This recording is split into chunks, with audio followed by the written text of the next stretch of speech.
Frères et sœurs, bien-aimés dans le Christ, Jésus notre Seigneur, paix et joie à vous, et que la bénédiction du Seigneur vous localise partout où vous vous trouvez.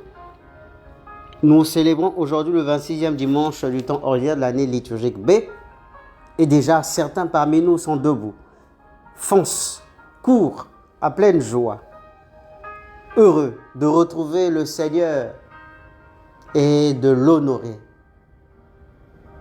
pour cette prière dominicale. Certains aussi luttent encore avec la fatigue de la semaine. À ces derniers, nous implorons la main du Seigneur afin que de sa bénédiction qu'ils trouvent la force nécessaire pour se lever et aussi s'apprêter et se mettre en route. On marche à la rencontre du Seigneur pour le louer et le bénir. Frères et sœurs, bien-aimés, nous célébrons, comme nous l'avons dit, le 26e dimanche du temps ordinaire, et le thème de notre réflexion pourrait être la justice de Dieu, incompréhensible pour l'humanité. Frères et sœurs, bien-aimés, la justice de Dieu a toujours été incompréhensible pour l'humanité, car si tout ce que Dieu fait pour les hommes est bon, pour certains, par ailleurs, ce sentiment de bonté de Dieu pourrait être mitigé quant à la manifestation de Dieu dans leur vie, parce que insatisfait ou éternel plaignant, plaintif, éternel insatisfait. C'est pourquoi ce dimanche, nous proposons de méditer sur le thème de la justice divine au regard de notre humanité faible et faillible. Les textes en particulier, celui de Marc et des nombres qui nous sont proposés, nous interpellent profondément sur la manière dont nous percevons et vivons la justice de Dieu. Dans l'évangile de Marc, par exemple,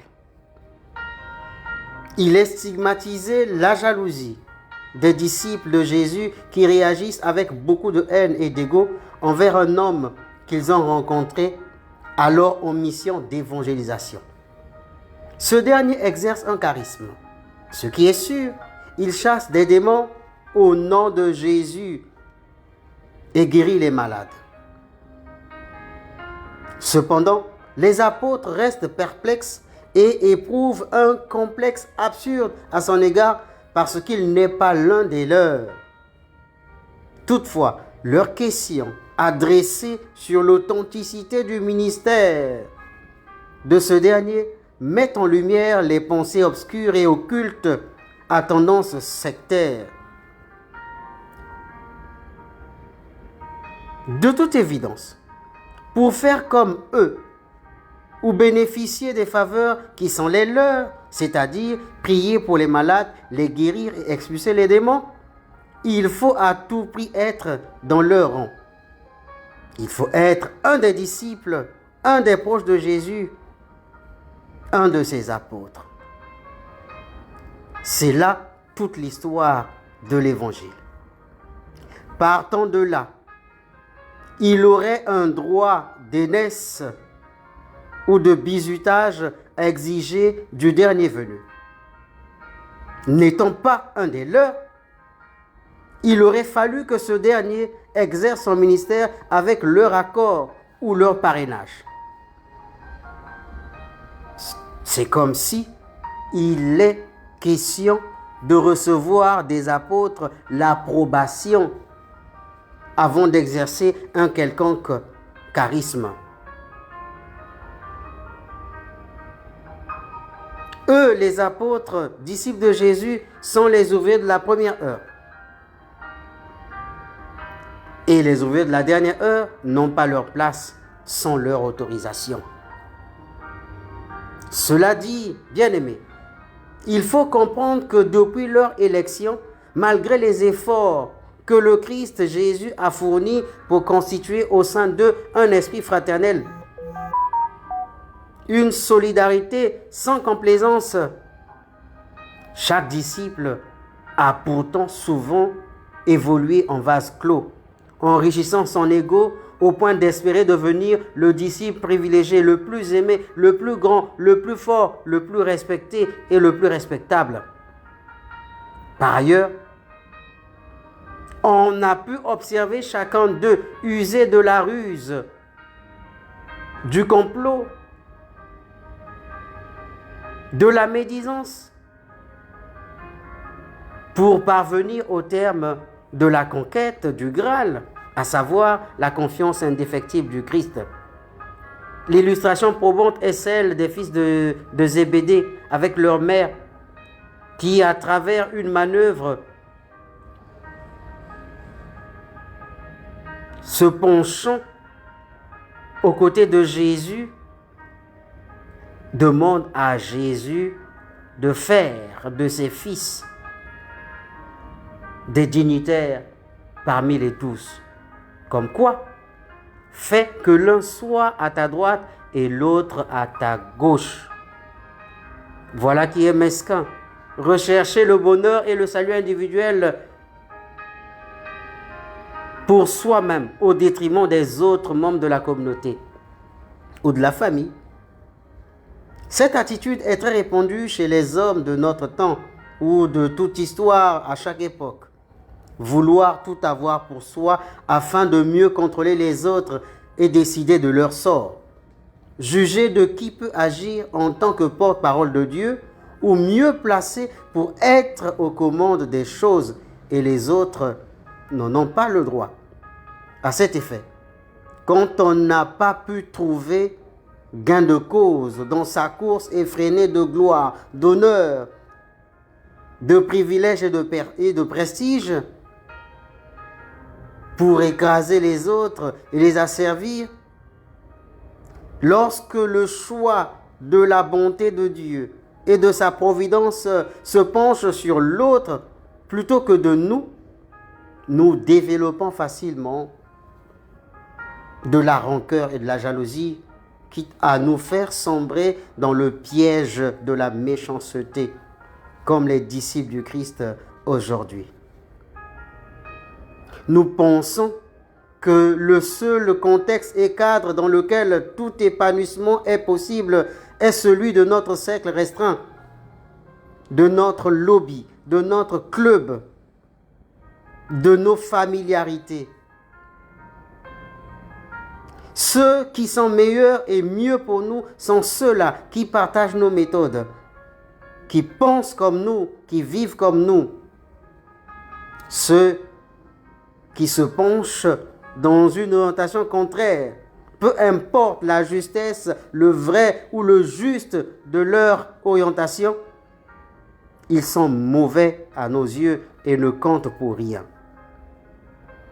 C'est donc l'occasion pour nous de faire attention à notre foi et à son épanouissement, qui doit se développer et rayonner dans un contexte d'amour, de fraternité, de solidarité et de paix, et non dans une vision qui soit favorable à l'éclosion du lobbyisme religieux ou du sectarisme, frères et sœurs.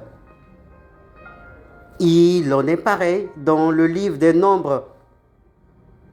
En effet, tandis que Moïse est comblé de joie et de bonheur à cause du déploiement charismatique des prophètes Eldad et Méda, en plus des 70 anciens à qui Dieu avait doté d'une portion de sa grâce. Certains parmi le peuple frustré tentent par la médisance de contester l'exploit que Dieu venait d'accomplir pour son peuple. Oui, beaucoup parmi les frères croyants chrétiens se plaisent de vilipender les mérites du rayonnement charismatique des autres au sein de la famille des enfants de Dieu. En tout état de cause, bien que les deux derniers ne fassent pas partie des 70 anciens, il faut reconnaître au moins qu'ils ont reçu du même Dieu, Yahvé, le même esprit pour prophétiser et faire avancer l'œuvre salvatrice du peuple élu. Cela dit, en chaque homme, l'angoisse de perdre une position privilégiée ou de voir son prochain émerger constitue une menace.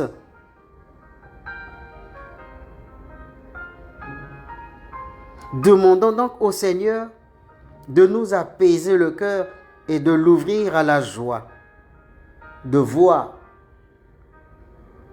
que parmi nous et à côté de nous, le Seigneur peut en choisir bien d'autres, non pas parce qu'ils sont meilleurs que nous, mais parce que eux aussi, comme enfants de Dieu, peuvent porter la bonne nouvelle et les merveilles du Seigneur au plus haut.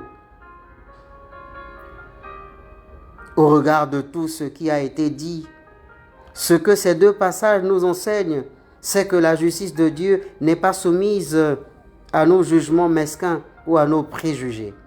Frères et sœurs, Deus caritas est. Cette expression latine signifie que Dieu est amour. Elle vient de la première lettre de Saint Jean, dont la citation originelle dit « Dieu est amour ». Celui qui demeure dans l'amour en Dieu, celui qui demeure dans l'amour demeure en Dieu et Dieu en lui. Première lettre de Saint Jean au chapitre 4, verset 16. Il s'agit bien évidemment du titre de la première encyclique du pape Benoît XVI, exposant de façon magistrale l'amour incontestable de Dieu, qu'il va plus tard renchérir dans sa troisième lettre encyclique intitulée Caritas in Veritate. En français, la charité dans la vérité. Oui, charité dans la vérité, en exerçant le ministère de Dieu, en accueillant les caresses de Dieu dans notre vie et pour notre apostolat. Une charité sans laquelle l'exercice des charismes chez nous, pour nous et pour l'Église ne sera jamais authentique. Sinon, mûri d'égoïsme et porté par l'égocentrisme de nous seuls sommes mieux et meilleurs, les autres rien. Tout compte fait, Dieu agit comme il entend, avec ou sans notre volonté. Il n'y a point de doute dans l'amour de Dieu qui est donné à tous, à chacun, aux uns et aux autres. Ce qui est essentiel et le plus important, c'est que tous sont appelés à exercer dans la moisson du Seigneur. Et que cette moisson, qui est la société, qui est l'Église, qui est notre famille, qui est tous les milieux que nous fréquentons, n'attend de nous que le zèle et le sens du bien pour que tous soient sauvés et que le salut soit à la portée des uns et des autres. Nous sommes tous appelés à être missionnaires de l'amour de Dieu pour la gloire de Dieu et le salut du monde. Demandons au Seigneur de prendre un peu de notre charisme et de le donner aux autres pour qu'ensemble, notre union, avec notre unité, fasse courir au large et plus haut et grand la bonne nouvelle du salut. L'objectif est le même pour vous, pour moi, pour nous tous, chrétiens, enfants de Dieu, fidèles du Christ. C'est que le monde soit sauvé aujourd'hui, maintenant et à jamais. Enfin, je ne saurais terminer la méditation sans vous souhaiter un très bon dimanche et vous rappeler que je vous aime d'un amour vrai, sincère et bon, fraternel et charitable. Que le Seigneur soutienne toujours nos liens et nous fasse tous unir d'un seul cœur d'un seul amour, d'une seule foi, à la fécondité de sa mission. Soyez bénis. Bon dimanche à vous. C'était Père Célo depuis Sainte Bernadette de Marcory. Amen.